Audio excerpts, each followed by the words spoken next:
요즘같이 이렇게 더운 날, 가만히만 있어도 숨이 차오르는 이런 더운 날에서 특히 필수 가전이라고 할까요? 선풍기 사용하시는 분들 많으실 텐데요. 이 40도가 넘으면 선풍기 바람이 오히려 위험하다고 합니다. 세계보건기구에서 권고한 폭염 대응 수칙 살펴보겠습니다. 네, 먼저 가장 중요한 수칙이죠. 요즘처럼 폭염이 극심한 때는 한낮뿐 아니라 오전 11시쯤부터 외출을 자제하는 게 좋습니다. 더울 때 햇볕 아래에 있으면 체감 온도가 실제 기온보다 무려 10도에서 15도나 높아지기 때문인데요. 하루 2~3시간 정도는 냉방시설이 있는 시원한 장소에서 보내는 것도 중요합니다. 요즘 실내에선 선풍기를 거의 24시간 풀 가동하고 계실 텐데요. 바깥에서도 휴대용 선풍기로 바람을 쐬는 사람이 적지 않습니다. 그런데 기온이 40도를 넘으면 선풍기 바람이 오히려 체온을 높여서 위험하다고 합니다. 땀을 증발시켜 몸의 열을 낮추는 선풍기의 원리 때문인데요. 주변 기온이 피부 온도보다 높아지면 오히려 뜨거운 공기가 몸으로 전달될 수 있기 때문입니다.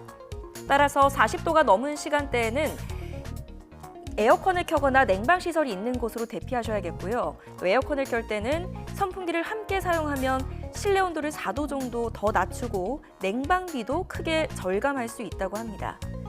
이와 함께 갈증을 느끼기 전에 미리 물을 마시는 것도 중요한데요. WHO는 1시간에 1컵 정도를 규칙적으로 마시라고 권고합니다. 노인이나 영유아의 경우 특히 직사광선 노출을 최소화하고 유모차는 마른 천이 아닌 젖은 천으로 덮는 게 좋습니다.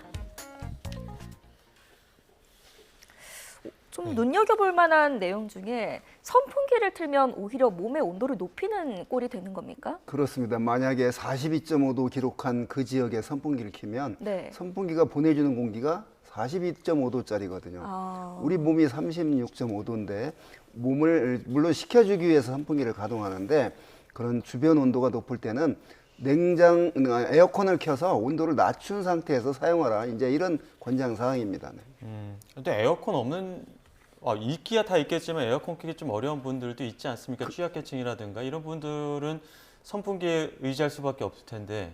그래서 이런 폭염 때는 정부가 해야 될 일이 에너지 불균형. 그러니까 돈이 없어서 그 에어컨을 설치를 못했거나 또는 전기료가 없어서 에어컨 가동을 못한다거나 이런 입장에 있는 분들이 있을 거거든요. 자, 그런 분들을 이제 정부가 보살펴야 된다고 봅니다. 쉼터를 이용한다거나 그런 에어컨 설치가 된 곳으로 옮긴다거나 이런 적극적인 조치가 필요합니다. 이제 많은 분들이 뭐 양산이나 또 차양막 활용하시는 분들 많이 계실 텐데 어린이나 영유아들과 함께 외출할 때 이렇게 이제 유모차에 차양막을 씌워주거나 이러는 경우도 많지 않습니까? 근데 그게 또 오히려 위험을 키울 수도 있다고 지적을 하더라고요. 그렇습니다. 아까도 그 행동 요령에 젖은 마른 천 덮지 말고 젖은 천 덮으라는 게 그 잡열이 해양을 받아서 수분이 증발할 때 잡열을 생겨서 온도를 낮추는 효과가 있거든요. 제일 중요한 건 차 안에 영유아 두고서 잠깐이라도 떠나면 안 됩니다. 차 안의 온도가 50~60도에 달하기 때문에 그렇습니다. 그런 면에서 이제 이 폭염 행동 요령을 잘 해서 제일 주의할 게 물을 주기적으로 마시고 그늘에서 쉬어야 되고 충분한 휴식을 취해 주는 게 폭염 온열 질환을 예방하는 가장 적절한 방법이라고 봅니다. 또 주차된 차량에 이렇게 이제 반려견과 함께 외출했을 당시에 뭐 차 문만 좀 열어놔주면 혼자 둬도 괜찮겠지라는 그런 안일한 생각을 또 하시는 분들 계실 것 같아요. 굉장히 위험합니다. 물론 꽉 창문이 안 열리는 것보다는 좀이라도 열어놓는 게 좀 낫겠지만 그러나 밖의 온도가 지금 35도, 40도면 차 안의 온도는 뭐 40도 당연히 이상이 됩니다.